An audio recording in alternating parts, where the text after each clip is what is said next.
Smart FM Radio Talk. Sesaat lagi kita ikuti live interaktif Smart FM Radio Talk bersama Rumah Sakit Adi Husada Undaan Wetan dengan narasumber Dr. Muhammad Faris, SPBS Kaspin, dokter spesialis bedah saraf Rumah Sakit Adi Husada Undaan Wetan dengan tema Solusi Terbaik untuk Nyeri Tulang Belakang. Selamat siang Smart Listener, senang sekali saya Seli Diandra kembali menemani Anda di Radio Talkshow Smart FM.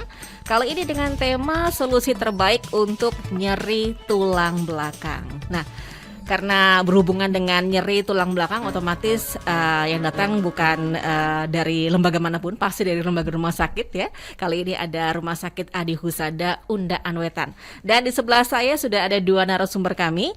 Kita sabar dulu, ada Dr. Muhammad Faris, SPBS Kaspin, spesialis bedah saraf Rumah Sakit Adi Husada Undaan Wetan. Selamat siang, Dr. Faris. Selamat siang, Bu. Apa kabar? Apa kabar? Salam sehat. Salam sehat selalu. Barengan kita. Kompak ya. Yes. Kemudian di sebelah Dr. Faris ini ada Dr. Sylvia Sumitro. Selamat siang, Dr. Sylvia. Selamat siang, Mbak Seli. Oke, Dr. Sylvia ini adalah Marketing dan Humas Rumah Sakit Adi Husada Undaan Wetan. Baik, dan siaran kami ini disiarkan secara langsung melalui live YouTube di Smart FM Surabaya. Sementara kalau Anda ingin bergabung bersama kami, silakan Anda bisa gunakan dua line ya untuk interaktif. Anda bisa WhatsApp di 0811 312 889 atau juga bisa telepon ke 031 7321 498. Chat di YouTube juga bisa Anda gunakan. Silakan bisa langsung tulis pertanyaan Anda di YouTube Smart FM Surabaya. Nah, sesuai dengan apa yang akan kita bahas siang hari ini ya Dok ya, mengenai solusi terbaik untuk nyeri tulang belakang. Mungkin Dr. Faris bisa menjelaskan kepada kami sebenarnya sakit ataupun nyeri tulang belakang ini seperti apa sih Dok? Iya, jadi terima kasih kita buka diskusinya ya Bu ya. Jadi untuk nyeri tulang belakang itu saya terangkan dulu bahwa tulang belakang itu tersusun mulai dari leher, kemudian tulang servikal namanya, ke bawah torakal itu di dada, kemudian yang bawah itu lumbal, ya, kemudian lebih bawah lagi tulang ekor, kemudian tulang duduk, kemudian tulang ekor. Nah, apabila ada suatu nyeri, ya, yang disebabkan oleh karena struktur dari rangkaian tadi, maka kita sebut sebagai nyeri tulang belakang. Nah, kita bagi dari komponen nyerinya. Tulang belakang itu susunannya bisa nyeri karena tulang, bisa nyeri karena sendi pertemuan antara dua tulang, bisa disebabkan nyeri karena bantalan yang bermasalah yang menyatukan dua tulang. Berikutnya, nyeri yang disebabkan karena sarafnya sendiri yang bermasalah, entah terjepit oleh karena bantalan yang keluar, terjadi HNP dan sebagainya. Nah, kemudian hal-hal itu akan menyebabkan apa yang disebut sebagai nyeri pada tulang belakang. Seperti itu. Oke, baik. Tapi itu diderita si pasien ini menderita setiap hari atau mungkin hanya kadang-kadang Dok untuk nyeri tulang belakang ini? Ya. Apabila nyerinya itu disebabkan karena jepitan pada syaraf, maka pasien akan merasakan nyaman pada saat misal rebahan atau dengan minum obat membaik. Namun bila obat di stop akan kambuh kembali. Nah, itu berarti ada suatu jepitan yang sudah cukup berat sehingga menimbulkan gejala. Namun kalau misal, nah ini nih sering kita dengar ya Bu ya, istilah kecetit. Oh iya. Ada kecetit, ada kejepit. Kejepit, iya benar. Beda tuh Dok ya? Beda. Nah, Kalau orang awam sama ya. Nah, kadang-kadang kan gini kan, loh ngapain HNP atau saraf kecepit dioperasi? Lapo kecetit itu diobati ya, pijet aja waras. Iya benar-benar. Yang utama di sini adalah kalau kecetit itu ototnya,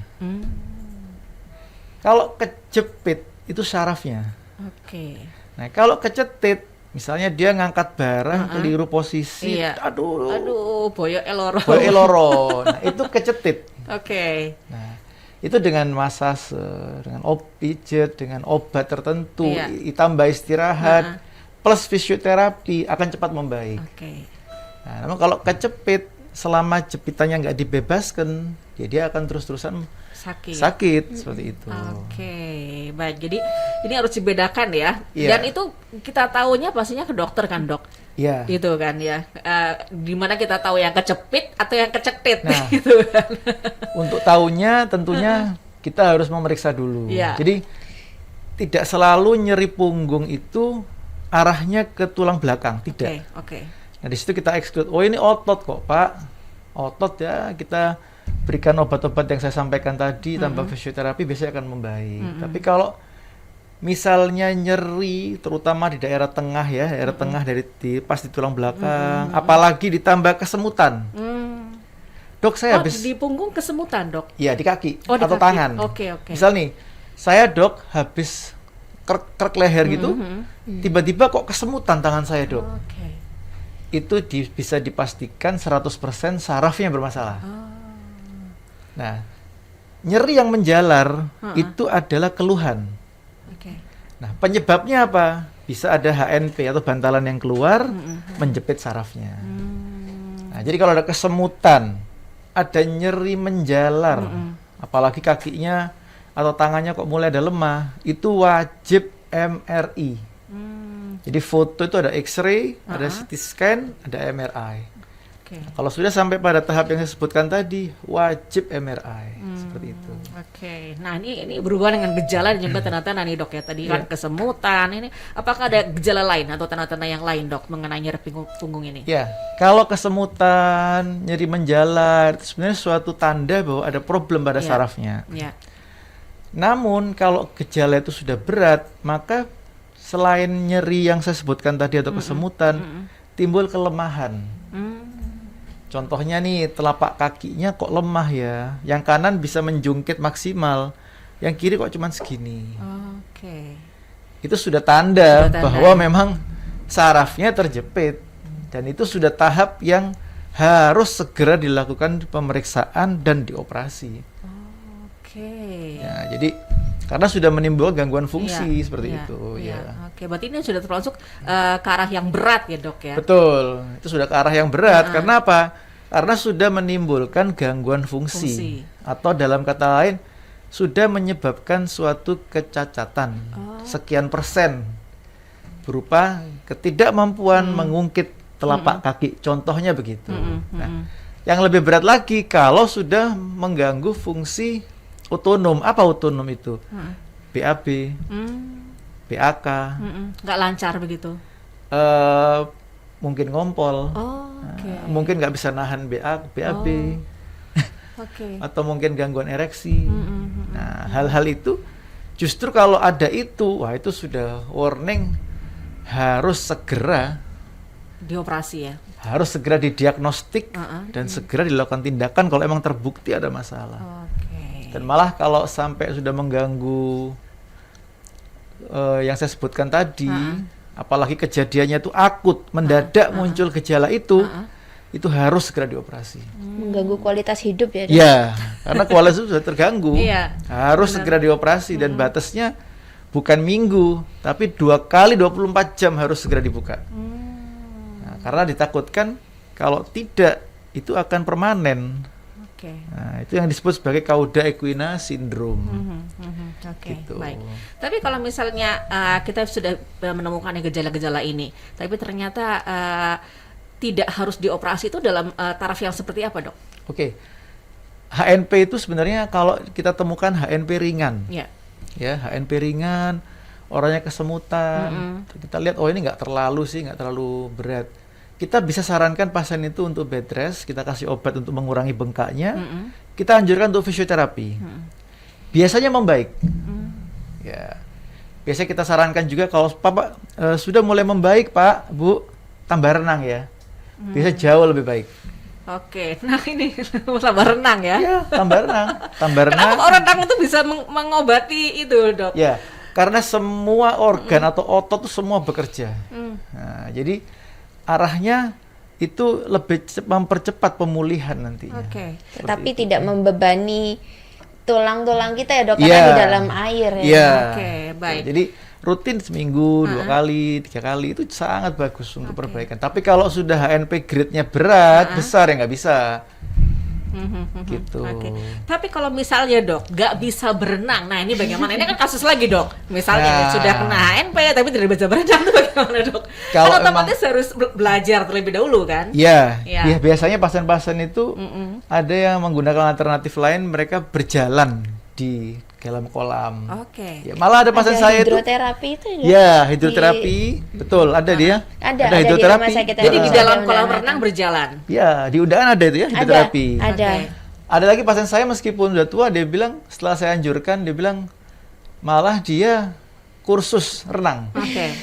Jadi dia bilang, dok akhirnya saya bersekolah renang bersama anak-anak kecil-kecil. Tapi mungkin demi kesehatan Iya, ya. iya. Nah, itu Karena ingin jadi- pulih kan, Iya. otomatis Jangan kan. malu ya dok. Betul. Oke, baik. Tapi itu pasti kan secara pelan-pelan dulu kan dok, kan otomatis karena sebagai pemula ya. Iya. Pemula kan otomatis kan yang pelan-pelan dulu, Iya. yang berat-berat dulu kan dok. Oke, baik. Lalu kalau untuk ini ya dok, sebenarnya apa sih yang menyebabkan nyeri tulang belakang ini? Triggernya itu apa dok? Triggernya pertama yang sering itu adalah lifestyle. Oke. Lifestyle. Entah berat badan. Sering saya ungkap ini bahwa trigger yang utama itu adalah pertama bisa karena jatuh kecelakaan. Ya. Jatuh. Ya sudah, jatuh muncul gejala ya sudah berarti ada masalah. Oke. Kedua bisa disebabkan karena infeksi. Dan perlu diketahui bahwa infeksi terbanyak adalah TBC. Jadi TBC itu bisa terjadi mengenai tulang belakang. Oke. Karena batuk-batuknya itu. Oh, itu tidak. Bukan. Jadi Karena TBC tulang karena belakang. virusnya. TBC tulang belakang itu uniknya, Bu, tidak ada gejala batuk. Oh, oke. Jadi tidak menular. Iya, iya, iya, iya. Nah, jadi itu perbedaannya. Kemudian dan TBC tulang belakang dapat mengenai semua level ekonomi. Oke. Miskin, kaya, semua bisa kena. Itu karena lifestyle yang salah, terlalu capek, konsumsi gizinya kurang bagus, nah, biasanya akan terjadi seperti itu. Oke, mungkin lebih dekat dok. Oh, iya, siap. Gini ya. Iya, suaranya supaya lebih cetol. Oke, siap. Terima kasih. Baik, TBC ya, silakan Nah, lanjut. kemudian berikutnya adalah gangguan vaskuler atau pembuluh darah. Misal ada pembuluh darah di sumsumnya yang pecah atau apa, nah itu bisa juga terjadi seperti itu. Berikutnya, nah ini yang penting, maka saya taruh di terakhir. Repetitif trauma. Oke. Apa sih repetitif Iya. trauma? Repetitif trauma adalah trauma yang terjadi berulang-ulang, tapi kita tidak menyadari bahwa itu sebagai penyebab terjadinya cedera tulang belakang. Contohnya nih, duduk dengan postur yang tidak tepat, ya. Kemudian cara mengangkat barang yang salah. Kemudian sekolah, anak SD sekolah dengan membawa tas yang berat. Pembagiannya tidak rata, jadi anaknya cenderung bengkong gini. Iya. Apa yang terjadi kalau dibiarkan bertahun-tahun? Bentuk tulang belakangnya bisa berubah, terjadi skoliosis. Oke. Nah, jadi itu faktor yang disebut sebagai repetitif trauma. Dan repetitif trauma itu tidak membawa pasien ke dokter. Kenapa? Karena dia tidak menyadari bahwa itu suatu masalah. Nah, makanya di sini kita edukasi supaya masyarakat tuh tahu bahwa ada, jadi dominasi masalah tulang belakang adalah karena problem lifestyle. Gitu. Jadi pola duduk, pola jalan, pola ngangkat barang, Pola makan. nah, Termasuk pola tadi makan, yang dokter bilang kegemukan Iya, itu ya, berat kegemukan. badan. Oke. Seperti itu. Jadi hal-hal itu semua kalau terakumulasi ya dampaknya akan terjadi terjadi cedera pada tulang belakang. Seperti itu. Oke, baik. Semakin menarik nih perbicaraan kita ya siang hari ini. Nah, untuk Anda, sahabat Smart Listener, silakan bergabung bersama kami untuk bertanya. Mungkin Anda juga punya banyak sekali pertanyaan ya mengenai nyeri tulang belakang. Silakan langsung bisa bergabung melalui WhatsApp kami di 0811 312 889 atau juga bisa telepon di 031 7321 498. Anda tulis juga pertanyaan di YouTube kami bisa di Smart FM Surabaya. Kami akan kembali lagi setelah break yang berikut ini.